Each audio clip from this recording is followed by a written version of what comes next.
book panel discussion of the 8th Annual Conference on Euro-Asian Politics and Society. I know it was very intense day and most of you are very tired. We will finish the day with this panel. The book we are going to listen is Beyond the Steppe Frontier, A History of the Sino-Russian Border by Professor Sören Urbansky. Before giving the floor, let me introduce him a bit. He did his PhD at the University of Constance, Germany, with a very similar topic, Beyond the Steppe Hill, the making of Sino-Russian border. He's currently in a research fellow and head of office research in German Historical Institute at Washington, D.C. at the University of California, Berkeley. His research interests are immigration, history of borders, with a specific interest on China and Russia borders. He has many projects and publications about history of railroads, borders in general. Well, the borders are, even though the topic is historic, the borders are very relevant for two reasons, I think. One is the COVID once again showed us how the borders are very concrete and the nation state encompass all around us. And second is the mass migration happening around the world, with facing all of them the harsh situation of the borders. Before giving the floor to Professor Urbansky, I would like to read one quotation from the book, which will give us the sense of relevancy of the book in all cases, regardless of China and Russia. Within less than a century, the states had by and large succeeded cultures by halting existing cross-border networks of kinship and friendship and destroying cross-border land use and economy through rule of law, physical force, deportation, re-education, and propaganda. I think the 20th century and the 21st century is a summary of this statement, regardless the geographic location. It is true for GCC, it is true for Middle East, and it's true even in European Union, one of the most successful supranational projects. So the floor is yours, Professor Urbansky. Well, thank you so much, Alhamdulillah, Baisam, for these kind words of introduction. And yeah, I will talk for less than half an hour. I will just give you like a brief kind of overview of what this book is about and like what perspective I'm going to take, or I'm taking in this book. And I'm also going to share my screen, mostly to show you some illustrations from the book. So I hope, let me see, I hope you will be able to see now the presentation. Yes, great. Okay. Yes. Okay. Well, thanks again for being invited to speak at the IEPAS 2021. I wish it was in Lisbon, but I'm also happy to be here virtually. So in my book, Beyond the Steppe Frontier, I examine the formation of what was once the longest land border in the world. In addition to its vastness, the Sino-Russian border was special in many ways. It not only divided the two largest Eurasian empires, it was also the place where European and Asian civilizations met, where nomads and sedentary people mingled, where the imperial interests of Russia and later the Soviet Union clashed with those of China, that is Qing and Republican China and Japan, and where the world's two largest communist regimes hailed their friendship and staged their enmity. During its existence, the Sino-Russian border has taken fundamentally different forms. I study the remarkable transformation of the Sino-Russian border with a regional focus on the rolling steppe of the Argun River region, near today's eastern Sino-Russian Mongolia border triangle. In the south of this roughly 70,000 square kilometers area is steppe land, and further north it becomes taiga forest. Most importantly, this valley is bisected by the north-flowing Argun River, a tributary of the Amur or Heilongjiang River, which, according to the Treaty of Nerchinsk in 1689, was to be the Sino-Russian border with Russia on its west bank and China on its east bank. It thereby constitutes the oldest border segment between the powers to survive subsequent territorial changes. Moreover, the area represents two very different sorts of borders. As a water body, the Argun was generally open. People easily navigated in the river in boats to transport people, livestock, and goods. Only a short ride away, however, the railroad town of Manjoli, housing customs inspectors, shopkeepers, traders, and migrant workers, represented a very different social fabric, and along with it, a new form of border. In the book, I follow Manjoli and its twin Zabaikalsk on the Russian side of the border from their humble beginnings as frontier settlements to their propaganda function as gateways into enemy territory following the Sino-Soviet split.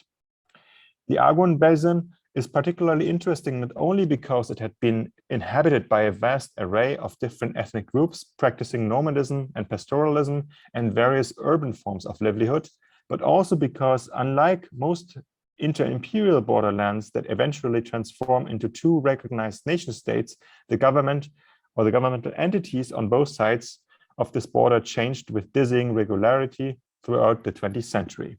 What began as the Qing-Romanov border became the Soviet Republic of China border, then the Soviet Manchukuo border, then the Soviet PRC border, which started out friendly and then turned hostile. And then by the end of the 20th century, this Argun Basin was finally divided between the People's Republic of China and the Russian Federation.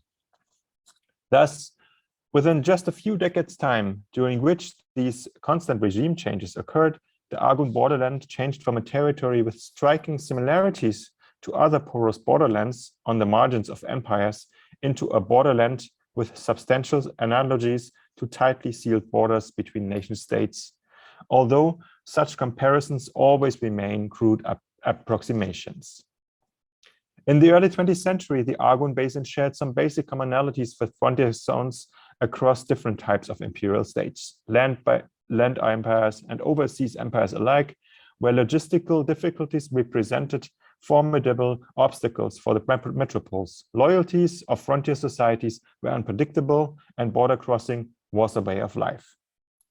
Beginning in the mid-20th century, the Argun Basin yielded a multitude of analogies with Cold War Europe, where state borders between the socialist and capitalist blocs became perimeters of military installations and ideological competition. In light of growing disconnections and escalating propaganda, projections of the neighboring side and its people became increasingly one-dimensional and depersonalized.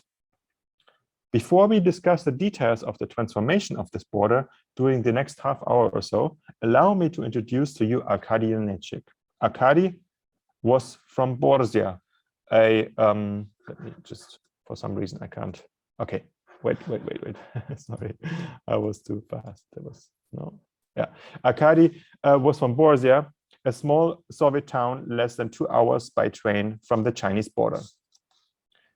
Secret police investigators raided Arkady's house on June 17, 1931. Neither then 46-year-old Arkady nor his wife nor their children were at home. Instead, the officers encountered 4 Chinese men at the kitchen table. During their search of the house, inspectors found various gold articles, dresses, white silk, and plenty of tea. The inspectors accused Arkady of illicitly importing foreign fabrics and tea from the Chinese border city of Manjoli, destined for Russian consumers. It was also alleged that he would purchase gold items in the Soviet Union to sell them illegally abroad. The Borsia citizen Van Lichen acted as prosecution witness. Lichen, a Chinese national married to a Russian woman, had recently observed how, quote, some Chinese took clothes stored at Arkady's house in Borsia to transport them to a nearby mine, where they exchanged the fabrics for gold and silver. Arkady had many Chinese friends because he was no ordinary Soviet citizen. Born in 1885 in the region, he had worked from 1907 till 1928 with the Russians and later with the Soviet customs at different places and in various locations. His longest post was at the customs office in Manjoli, where he had served for 9 years. This was plenty of time to make friends with Chinese residents in town, as Arkady admitted later. He spoke Chinese well and was acquainted with the Chinese culture. His job as duties inspector exposed him to Chinese people every day, bestowing upon him a strategic competence that he could use for the benefit of his illicit business. The case of Arkady reveals close contacts between Chinese and Russians. One could almost forget that in 1929, that is 1 year before the police raided Arkady's house, China and the Soviet Union were at war, with Manjoli as the main battlefield. The social fabric of the sleepy railroad town of Borsia, about 70 miles off the border with China, reveals that around 1930, the border had by no means been hermetically sealed. Numerous Chinese nationals, like Wan Liqian, still lived and worked in the Soviet border regions. Russians likewise continued to live in the Chinese borderland. Through the autobiographical lens of Russians, Chinese, indigenous people, and visiting foreigners, and the stories they have to tell, I challenged the great picture of diplomatic histories and top-down interpretations of the Sino-Russian frontier and the Chinese-Soviet borderland. Listening to the voices of the nomadic herdsmen, merchants, and border guards, acknowledging them as historical actors and juxtaposing their narratives with the stories of the metropolitan elites, makes evident that the fate of the imperial frontiers and borderlands was never solely decided in the metropoles. The networks, strategies, and social identities of the border people map complicated patterns that stretched across the border. Cossacks, for instance, sought self-determination, became outlaws, or emigrated. Arkady and other customs officials worked part-time as traders, selling commodities confiscated from smugglers in contraband bazaars. Nomadic herders responded to metropolitan incursions by practicing cross-border migration or strategic naturalization. Although China and Russia sketched the oldest section of their boundary over 300 years ago, their executive bodies did not efficiently control flows of people and commodities on their shared frontier. In many ways, their border remained an open and imperial frontier where social and cultural identities of people of different ethnic and linguistic roots merged and shifted. Most parts of this imperial frontier space thus remained porous, with people and commodities continuing to flow freely. Abilities to construct, strengthen, and maintain international boundaries grew over time, partly because of advancement in technology and organization, but also because growing interests allowed resources to control even the remote peripheries. By introducing modern infrastructure, and let me just show you one example of this, that is Manjuli Station, the passenger building. By introducing modern infrastructure, states authorized a particular form of border crossing and in doing so accelerated formal border making. Such infrastructure projects were built to facilitate the flow of goods, people, and ideas through the borderland corridor in a manner suited to their political creators. The metropoles would succeed in tightening their control over the entire borderland significantly in the 1930s, roughly by the time Arkady operated his sophisticated contraband network from his kitchen table. The metropoles did so by applying more severe penalties to border transgression and by installing a much stronger military presence on the state perimeter. No longer was just the external state boundary monitored. The borderland had become isolated from the inside and the outside, with border zones in which communities and their members were subject to special supervision, and individuals' movement into them was tightly restricted. When the international border, with the international border firmly sealed, the Soviet party state and the Manchukuo and later PRC governments deported or killed locals holding ties across the perimeter. Reliable citizens gradually replaced allegedly disloyal people, even if definitions of the category reliable constantly shifted. Traditional life patterns, if they continued to exist, became encapsulated in new national cultures. Military hostilities also reshaped the border as a metaphorical sphere now displayed as a bulwark against enemy neighbors in the propaganda on both sides of the river. During the post-war years, that is after 1945, despite being marked by increasingly omnipresent friendship rhetoric and bilateral cooperation, border connections evolved as policies no longer established informally, but strictly overseen by Moscow and Beijing. Thus, the international cross-border economy and the organized friendship delegation visits to accompany them no longer resembled historically unregulated exchanges within the traditional borderland society. Stricter control of flows of people was, however, just one reason for the shift into formality. Many of the new settlers had never crossed the border in their lives. The lack of language skills and ignorance of the other culture generated indifference towards the new neighbors. The Sino-Soviet split of the 1960s and 1970s resulted in a new arms race at the border, supplemented by more weaponry and soldiers than had even been assembled during the Manchukuo-Soviet confrontation of the 1930s and early 1940s. Transit cargo declined sharply as a result, and the Beijing-Moscow trains were no longer filled with Soviet or Chinese passengers. The Manjoli-Zabaykalsk checkpoint was, in fact, for some time, the only railroad crossing open to travel between China and the Soviet Union. During the split, with only a few hundred passengers crossing the border every week, the overall number of travelers had been low, even at this very last point of passage. The most striking finding to be gleaned from passenger statistics of that period is the decline in Chinese and Soviet nationals on the trains.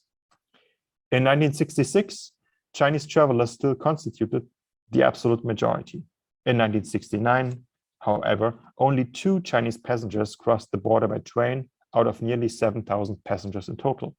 Figures for Soviet passengers are similar. During the 1970s, the overwhelming majority of passengers originated from the socialist sister states Vietnam and North Korea. Being close allies of Moscow, both countries sent students and business delegations to the Soviet Union as long as Beijing allowed their transit through Chinese territory. The traffic statistics thus reflect political relations in East Asia and beyond. They give an account of a highly regulated border that could not be crossed easily by ordinary tourists, world travelers, or locals. The rift had a lasting influence on more than just the passengers on the international trains. It had dire consequences for the economy and demography of the borderland. In addition, propaganda campaigns revived old motives of infiltration, sabotage, espionage, and disinformation, imbuing the border with new legitimacy as a space of enmity. No? Well, I'll try to. Okay. Yet, with the border now closed for decades and a population no longer familiar with its neighbor, such messages were arguably more efficient than ever before. To get a better idea of how isolated the Soviet citizens had become over time from their Chinese neighbors, we can take a look at local newspapers.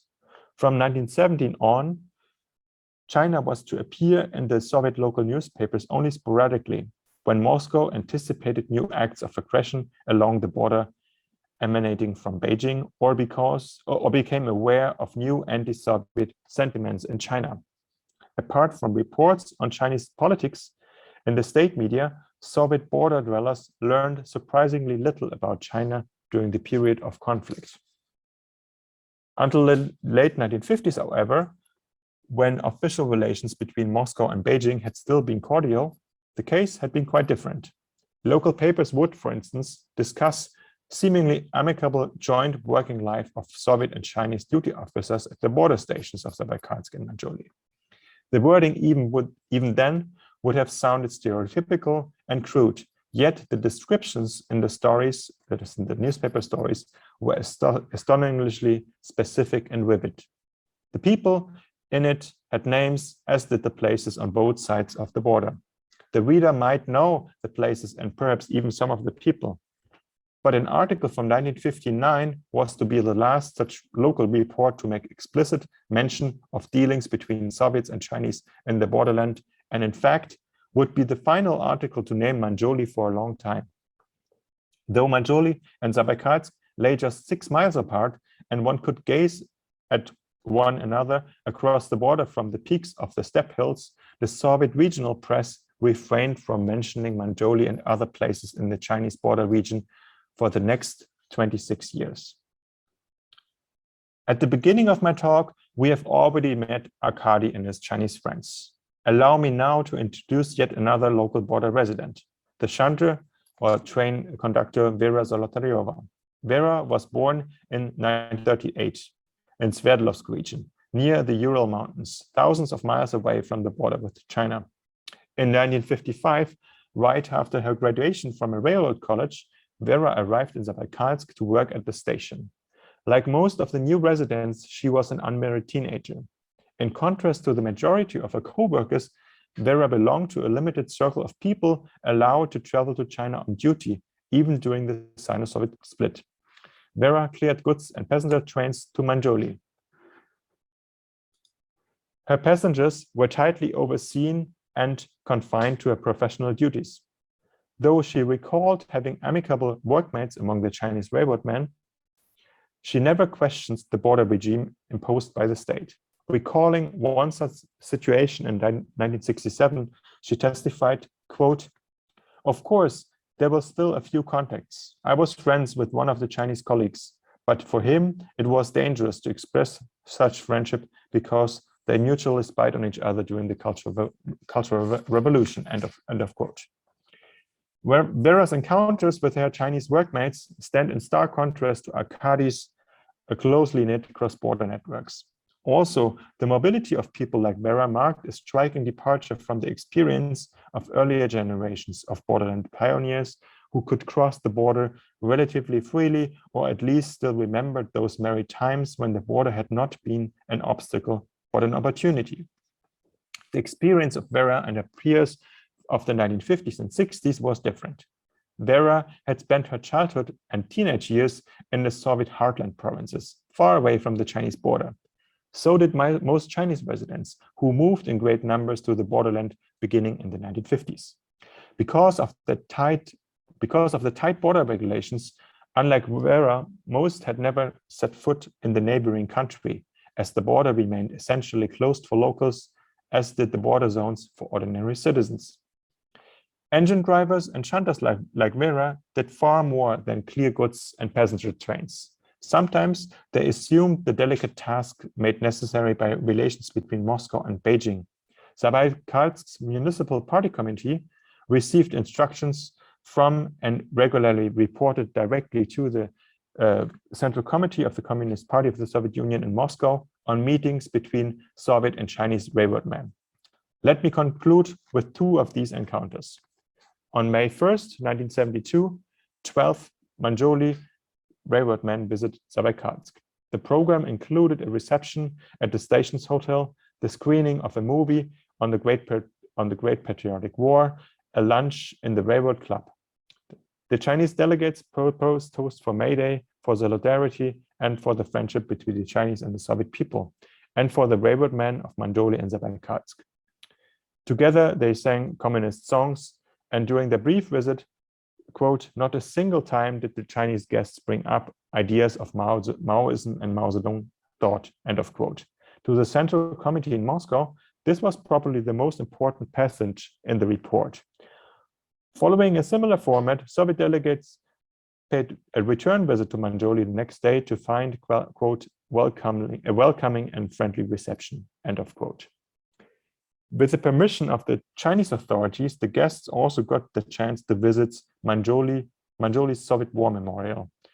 Though more sporadic and smaller in scale and form and in content, these resembled the exchanges of delegations that had taken place under the alliance regime of the 1950s. In times of conflict, however, those meetings fulfilled the government's desire to exercise goodwill diplomacy at the lowest level. Moreover, depending on the changing state of diplomatic relations, Both sides occasionally rejected proposals for visits. In 1975, the Communist Party leadership in Manjoli declined a request by Zabaikatsk's district party committee for a ceremonial laying of wreath for the fallen Soviet soldiers at Manjoli's memorial to mark the 30th anniversary of the liberation of Manchuria from the Japanese.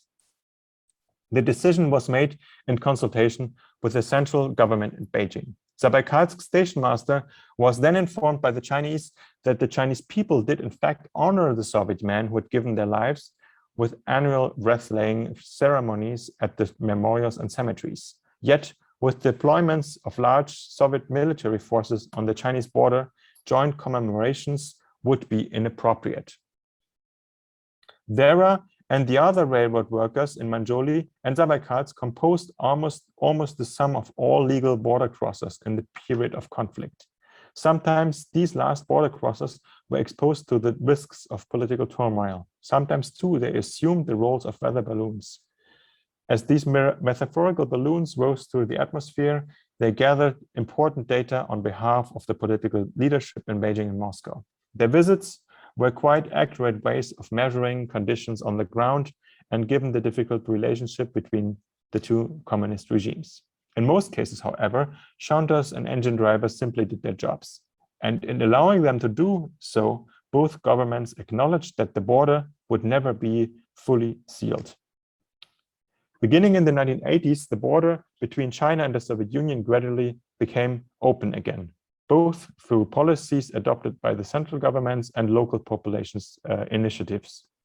A gradual rapprochement between Moscow and Beijing permitted cross-border contacts, at first formally, but soon afterwards informally as well. As a consequence of these changes, illicit border trade, cross-border migration, and many other transporter activities were soon reborn. Yet, although there is now evidence of numerous new Sino-Russian border networks active in the present, the border has not fully withered away. It continues to exist as an economic, political, cultural, and symbolic line of division between China and Russia, with many barriers still visible on the ground, engraved in the minds of the borderlanders. Thank you so much for your attention. Thank you so much for your presentation. It was a very interesting book, and we will open the session for Q&A. I have several questions, but we will see if some other has. If anyone has a question, he can either write it or speak.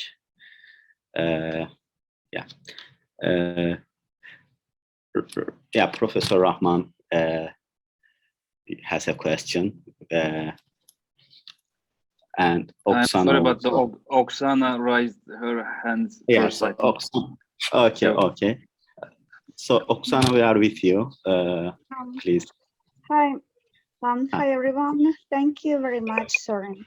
I have two questions. The first one is, making Soviet imperial borders was an extremely uneven process, with its Asian part obviously lagging behind, despite the region's instability. And doing my research on the northwestern Soviet border, I found out that mid-1920s were the breaking point in Soviet border policy in the West, when the first organized mass anti-espionage operations in the border zones along the entire Soviet western border belt happened. And an interesting fact for me is a puzzle that it happened a little bit before military threats of 1926-1927. So I want to ask, when did the first cleansing and anti-espionage operations occur at the Sino-Soviet border? And my second question is, are there any archival sources available from the Russian archives on the illegal transborder activities, either in the 1920s, 1930s, or a later period, that would enable a comprehensive social study of the transborder exchanges during the semi-sealed or sealed border? And I had an impression from the works of currently active Russian historians that these documents are out of reach completely. So the only materials they have are the documents from the customs services from the Sino-Soviet border. Thank you.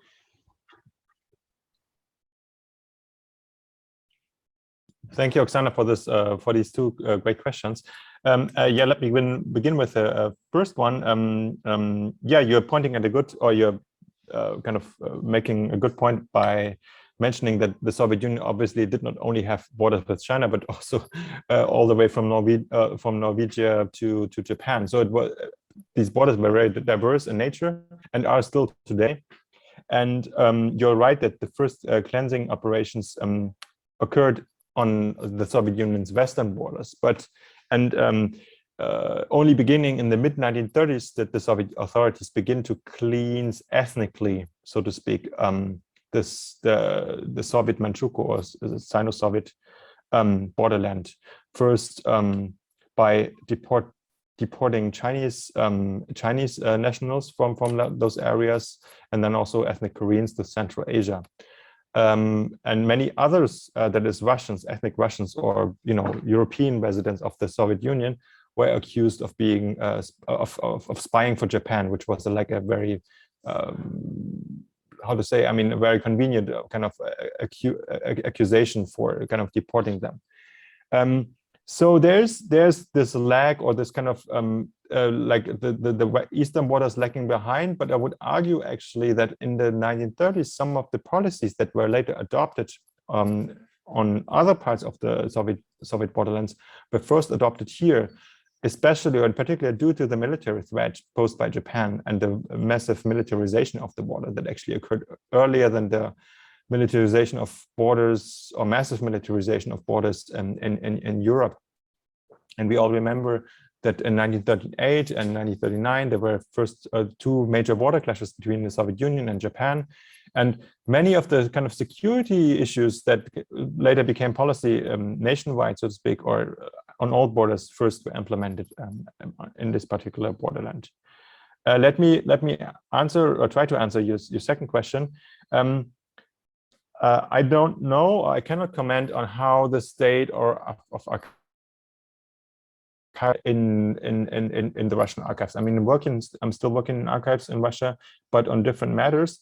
What I can say is that when I did the research for my book, which is actually quite some time ago already, now maybe 10 years or 8 years, archives were still quite open, and but obviously some of the documents were already by then out of reach. And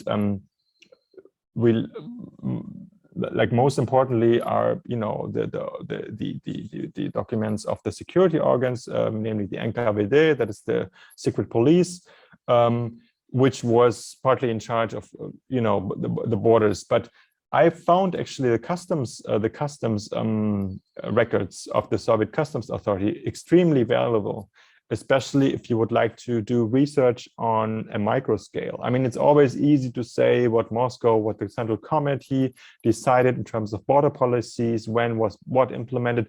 But if you want to find out how this played out on the ground and how people reacted to it, you have to actually dig deeper and have to go to provincial archives and, for instance, see like records of people being arrested for smuggling, because then you can find out they were interrogated, they were asked by the authorities, why did you smuggle? But not only why or what, but they were also asked, where were you born? What languages do you speak? What networks do you have? So this is actually quite a valuable source to understand like the life roads of these people around that time. So I find these documents extremely helpful.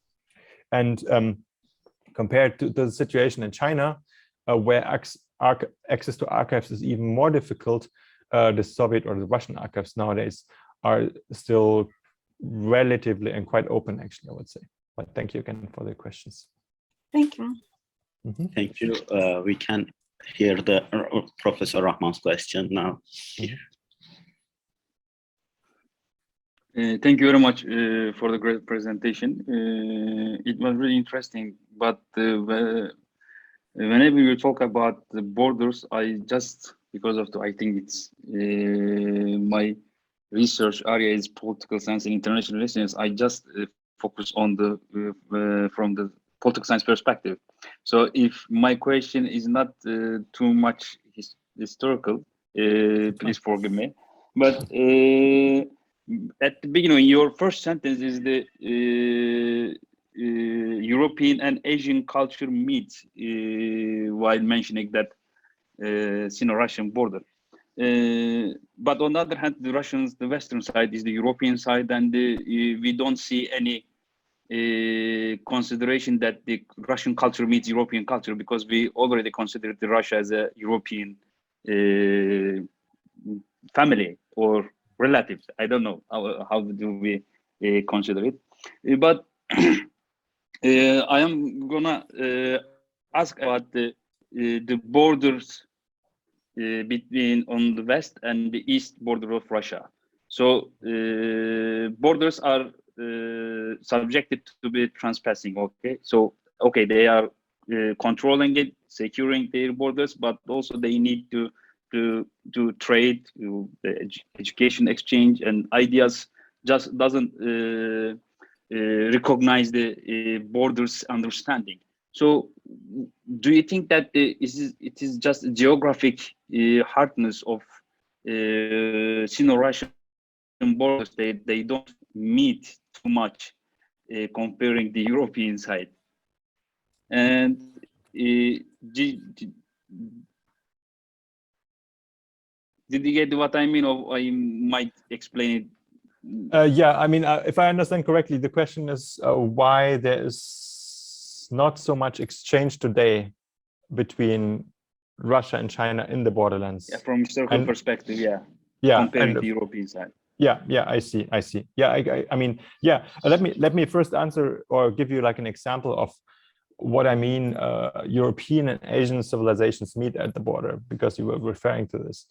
If you let's say you go to a European, like to a Russian city in the European part of Russia, and ask people on the street, where are you from, or who are you?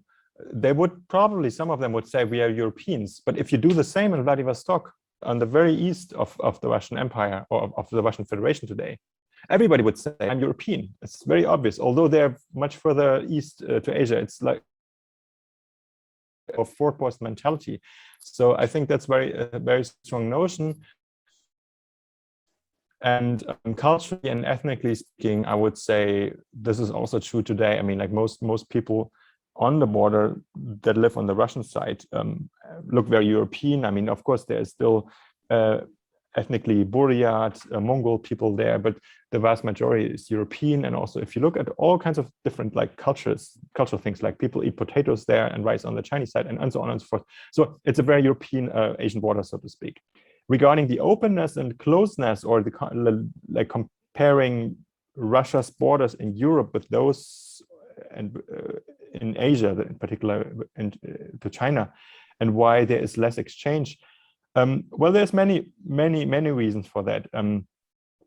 First of all, like the most obvious reason perhaps is it's not so densely populated, and it's the infrastructure is not, you know, as tight or as intense as you would have it in Europe.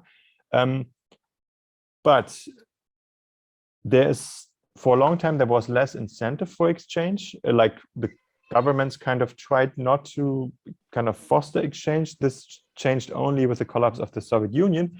But nowadays, I would also say that in many ways, I mean, we see Russia and China as allies against the United States, against the West, more broadly speaking. And the borderland has always been in the past a potential zone of conflict. And China and Russia, that is the political governments in Moscow and Beijing, they want to keep their alliance, so to speak, their geopolitical overlap in terms of agenda, goals, and so on.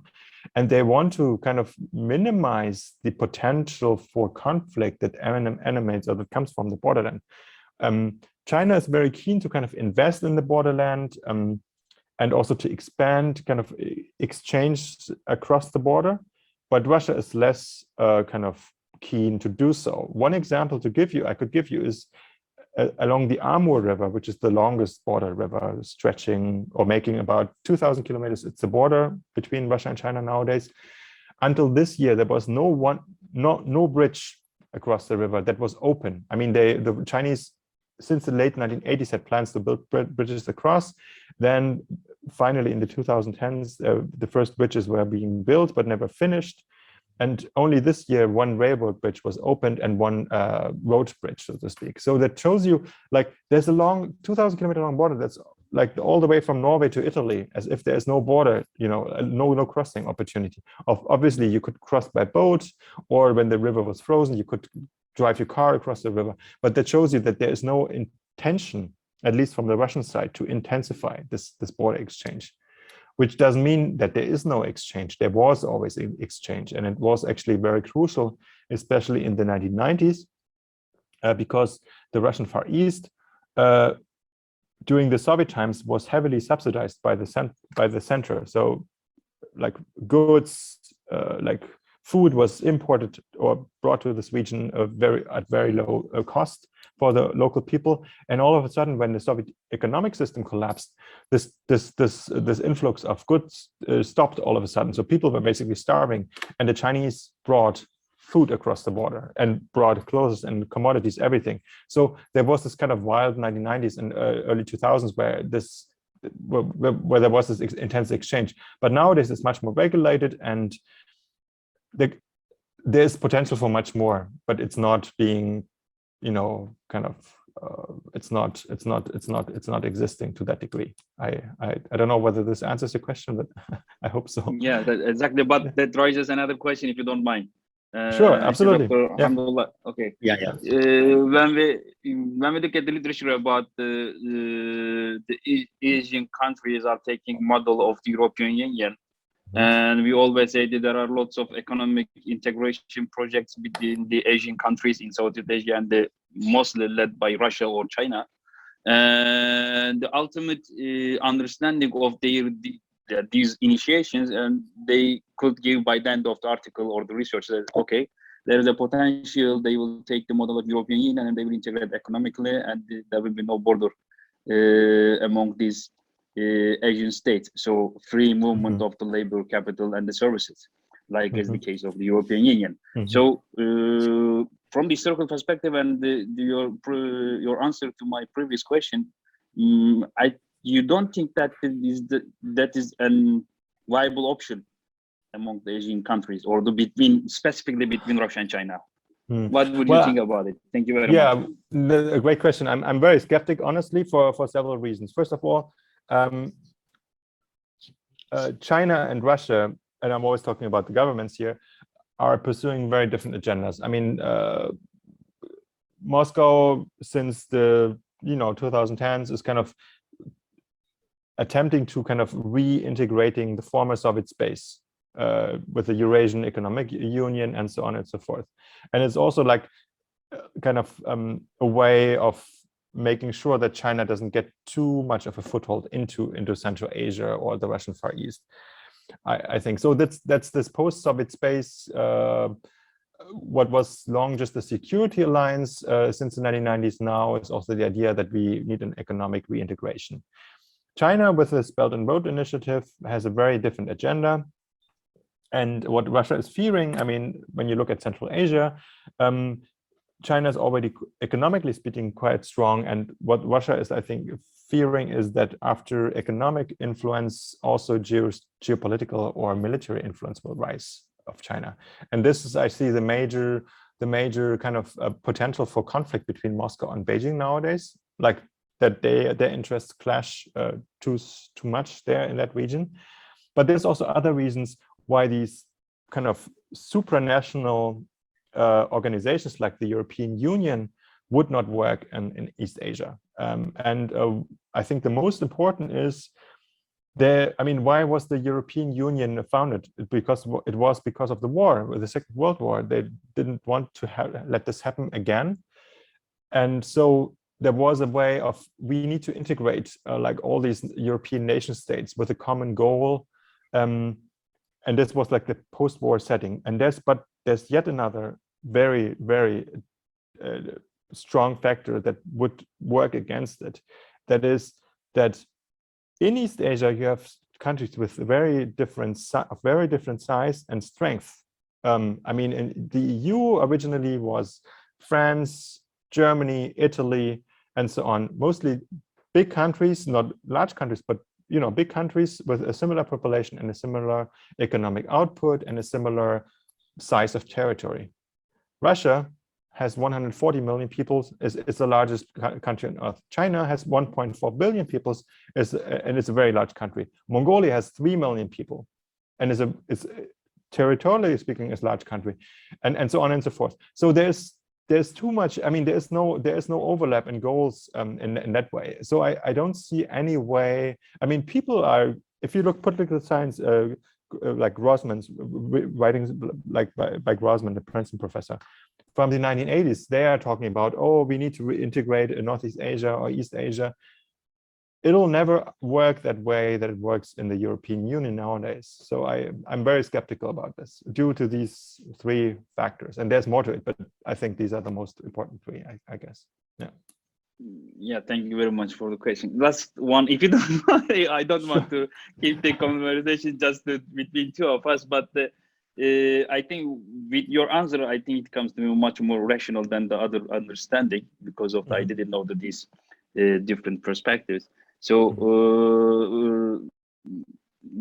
not most of one of all the I have literature about the Southeast Asia or the Asian integration is now invested, and they are not applicable anyway.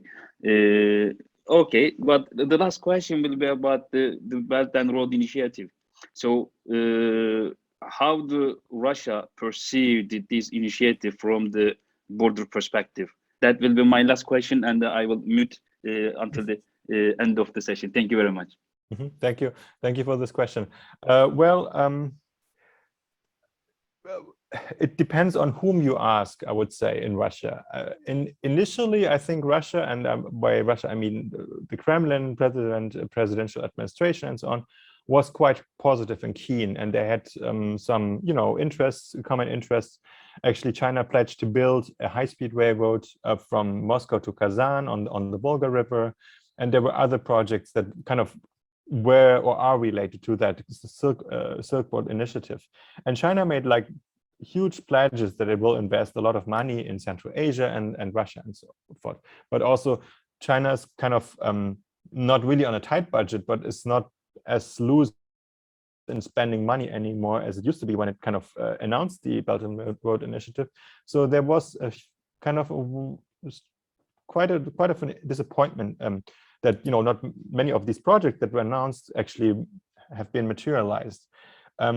So there's some form of disappointment, I think, on the Russian side.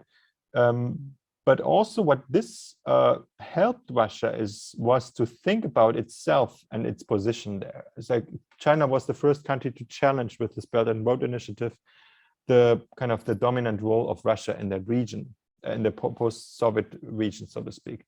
So I think what it helped is for Russian elites, that is intellectual, political, military elites, to think about, okay, what do we actually want? So in that way, it was facilitating a dialogue or kind of an exchange of ideas among Russian circles of how they want to kind of shape the future of this post-Soviet space in Asia.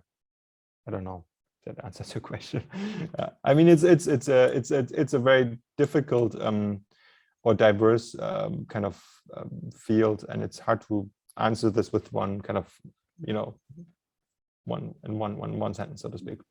Thank you very much. I mute it again. If you have another question, you can unmute yourself, by the way, Professor. Okay. Professor Urbansky, I have many questions, but I would like to go one by one to allow the audience to step in whenever they want. As we are talking about the border, I want to make it free border. So my first question, actually my comment is more about the methodology of your work and your book. You are trying to find what the people say, what are their experience, what do they think, their everyday life. we are seeing more and more from this perspective, the people's history. Instead of top-down projects, we are now focusing on more people's experience, the voice of unheard. But again, even when we studied them on the lens of the people, we don't neglect the elites, because even, let's say, we read the local newspapers. The local newspapers themselves are written by the elites, who are mostly cooperating with the national or global elites. Or we have many other problems. Most of the stories are not recorded. So we don't have a good access to them. So in your research, how did you overcome this challenge, or how did you hear the everyday life? Well, that's a very good question, and it's a very hard one to answer. I mean, like, the problem is you will never fully overcome this for several reasons, I would say. The first reason is that many people that we describe as ordinary people don't leave many traces. They are either illiterate. I mean, when we talk about early 20th century, the literacy rates in that region were quite low, and it was mostly an elite thing to write, to be able to write. But even if they were able to write, you know, whatever they wrote, like letters, diaries, it's very unlikely that they ended up in an archive that is still accessible today. So that's the major issue, and an issue that all historians face, no matter what research, what your research focuses on, as long as it's on, you know, subaltern spheres, so to speak. I mentioned the customs reports or the customs records. These are a very good source to kind of get hold of these people because they were questioned, they got to talk. Then you have newspapers, and I agree with you that newspapers were often written by the elites, and often even like in highly centralized states like the Soviet Union. Most of a local newspaper consisted of publications written by their national or central news agency. So it was just a reprint of something that was, you know, produced in Moscow. But until the early 20th century, that was quite different. You had like local newspapers with very low circulation numbers, but they were really written by the locals. I mean, obviously also by those who could write, but it was really local news. It was really like somebody got shot, who was shooter, like things like that, you know, like, or there was like a robbery, or, you know, things like that, and it was like clearly local news. And sometimes you find interesting perspectives through that. And for the later decades and later periods, I did oral history interviews. So with people who still were alive, I was able to, you know, conduct interviews and, you know, ask people about, you know, when they moved to the border, what they did there, what they encountered, what they experienced, what they remember, and so on. So, but I agree, it's a very, you know, I mean, many people aspire to do this, and it's hard to kind of really to succeed in that, to kind of bring those locals into the narrative. And I also agree with you that the locals alone wouldn't make a good book. You always have to kind of, you know, compare them to what the center is saying, or, you know, and I think that's the hardest part. Yeah. To be honest, that was one of the challenges that I experienced myself. Then I changed the topic to top-down projects again, instead of experiencing the difficulties. Thanks so much. I have another question. If no one has questions for the audience, if you have questions, you can raise your hand, and otherwise I will continue to ask. When I was reading your works, actually, I was remembering many stories from Mexican and US borders. Especially, it is more popular border thanks to the previous president. It is subjected to more movies, more cultural artifacts. So when you were writing your book, or when you were doing the project, do you see any resemblance or any differences between US and Mexico borders, because I think in the sense that the border itself, it has a similarity as it differentiate two nations with an extreme way, not like, for example, two European nation states. So I would like to hear your thoughts about US, Mexico, and your the China-Russia comparison, if you don't mind.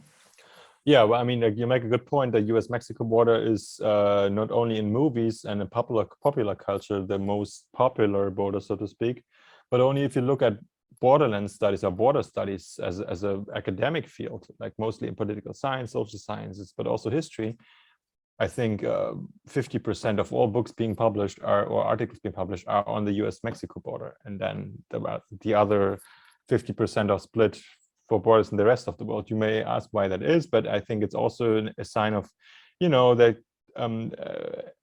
Anglo-Saxon and in particular US scholarship is very strong and dominant and nowadays, and the border between the United States and Mexico has at least for the US, huge geopolitical and national political significance. And the borders are similar to some degree. They're very long, also stretching through not very highly populated territories. And there are similarities in the sense that they are even, like the United States is able to send people to the moon, but is unable to control this border. So the people can still, come in. That shows you that a complete control of a border, even if you build a fence or wall or whatever, like Trump was referring to, and there was like fences before Trump became president, would not guarantee that people are not crossing anymore, right? It would be more difficult, but it will not be impossible.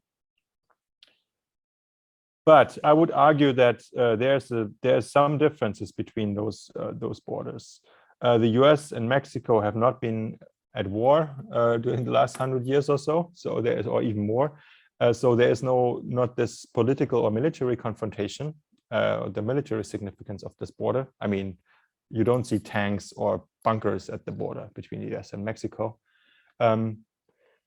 And also there was not this system border, like let's say the Soviet Union versus Japan, like a fascist versus a communist regime, and then two communist regimes.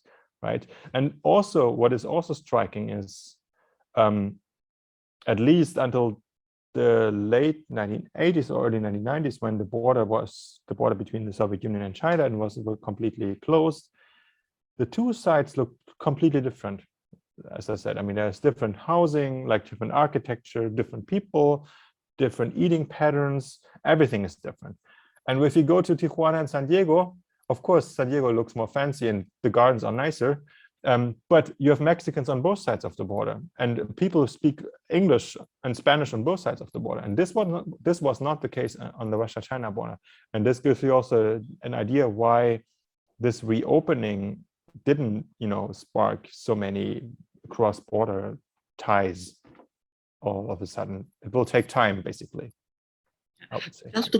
Just to clarify something, that the differences between two states in Russia and China from border to border, was it historic or is it a result of 100 or 200 years of the nation states? You mean the concept of borders in the two countries, or not the concept of the borders, but you just said that people living on this side of the border and this side of the border have completely different life, different architecture, different cuisine. Was it the case throughout the history, or just the 100 years of the nation states? Very, very valid question. I mean, 100 or 150 years ago, there were only indigenous people living there, and they were living, cross-border, like many nomads, pastoralists. They didn't care actually where the border is drawn, and nobody controlled them. So there was not this difference. This difference came about the past 100 years or so, when Russians started, like ethnically Russian people, that is mostly Cossacks, started to be settled there since the 18th century or so. whereas Chinese came in greater numbers only beginning the 20th century. So ethnically speaking, the border was an homogeneous space that was neither Russian nor Chinese until the early 20th century. And then through policies of both states, it became the border that it is today, so to speak.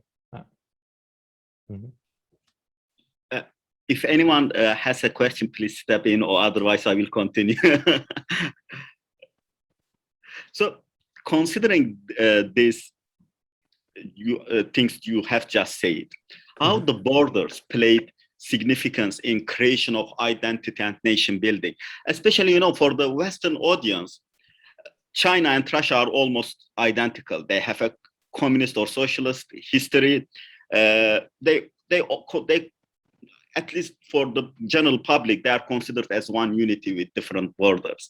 But your book propose different opposite.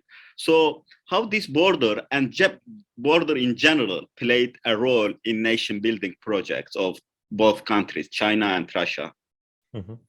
Yeah, again, an excellent question. I would say it was actually quite important for the Soviet nation building project that this border existed, and in particular that there were conflicts, military confrontations at the border. First, I mean, in the late 1920s with China, with the warlord regime that existed at that time in that region. And then obviously later, since the 1930s with Japan, I mean, Soviet Union feared a full-scale war with Japan, and this border became, so to speak, a bulwark against, this enemy that was also portrayed in public and public discourse in the media. And not only that, but also another component of this is that many Russians, that is the former elite of the Russian Empire, fled. I mean, emigrated, most emigrated to Europe, but many also emigrated to China and to that region. And what this border was portrayed, it was not only portrayed as a border of, like, let's say, Japanese soldiers who would attack the Soviet Union, but with them, there were white Russians, the former Tsarist elite that may attack you and may kind of reconquer the Soviet Union and topple the Bolshevik government. So it had a huge ideological connotation, and it helped kind of to forge a nationwide identity. And this was then reinforced in the 1960s when there was really the fear of a war with China, and nobody knew how this would play out. And until the present day, you still have many jokes of this kind of period when people are joking that the Chinese will attack the Soviet Union, and they play with the same motives, like of overpopulation on the Chinese side, few people on the Soviet side, and so on. So I would say it was very important in creating like a common enemy and uniting a diverse people for a common goal. And the same was true in China. And that was also part of the reason why China attacked the Soviet Union in 1969. It was a very minor incident, but it had a huge outcome. And like historians are kind of agree on that version today, that like the Chinese government attacked the Soviet Union partly because the Cultural Revolution had led to a dead end, and the people were divided. The young against the old, and against the former elite. And by creating this common enemy that is the Soviet Union, Mao Zedong was able to kind of reunite the Chinese people after the culture, or during the Cultural Revolution. So there was this element there as well. Thank you so much. Well, I can go on and on, but I think I will stop unless anyone has a question or you would like to have a closing remarks. Well, thank you so much for having me. It was a great pleasure to be with you and to present my work and discuss it with you. Yeah, thanks so much. It was great to hear you. Mm-hmm. And this is the end of our session. Thank you all for joining us, and have a good night and evening regarding where you are. Thank you so much. Yeah. Bye.